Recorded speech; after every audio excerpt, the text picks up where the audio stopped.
of great interest because the media space is interesting anyway at the moment. But what do you make of this management reshuffle now, the sacking of the CEO, Julia Lee? Brooke, this is all about ratings. There's been a number of failures for 10, including Binglor or Bingle or the Shire, and even some of the relatively well-performing areas like news have seen quite big cuts.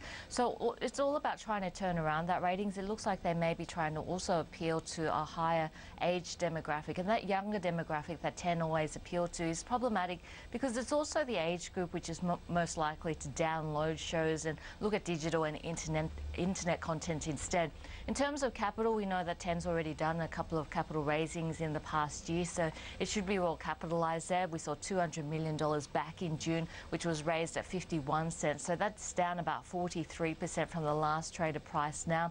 And we saw another one in December where we saw $230 million being raised at 20 cents, so that's up about 46% in terms of the last traded price. But this is around about the fifth CEO, I think, in about 2 years. So we're going to see Hamish McLennan coming on board as the CEO. Now, he has a background in advertising as well as communications, so we're going to be watching this one closely. He doesn't have a huge television background, but also the turnaround of 10 is going to be a more than 1 year story. Back in October, we saw some of the renegotiations with its advertisers happening, and really a lot of those advertising dollars have gone elsewhere. So it's going to take a bit of time to not only turn around ratings, but also attract that revenue back to 10's balance sheet. So if we have a look at 10, it does look like a new head at the helm of 10, but the market's going to be a little bit cautious given the concerns now it has about the board, having seen so many CEOs over the last 2 years.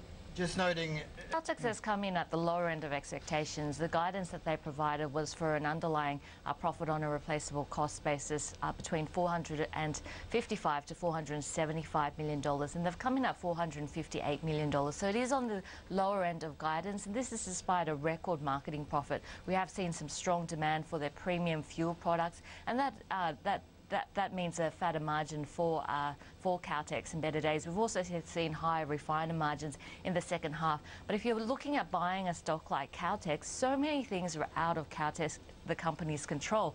Refiner margins are out of the control, the currency movements, as well as the oil price. So it can be a difficult area to invest in because really there's so many variables which are outside of Caltex's control. But altogether, we know that the refining business, it doesn't stack up in Australia. We know that those write-downs associated to the net profit are because of the Kurnell closure. So really just focusing more in on that marketing business. So looking at Caltex coming in at the lower end of expectations, and the shares coming under pressure this morning.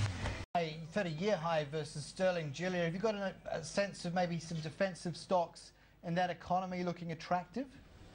Sorry, in which economy? Well, in the UK. I mean, sterling in some ways is a more favoured play, it would seem, than the euro right now for Aussie investors. Well, if we have a look at what's happening over there, we have seen a downgrade coming out. And while we have seen the economy really better than it has been a year ago, I guess the market's just going to shrug this one off.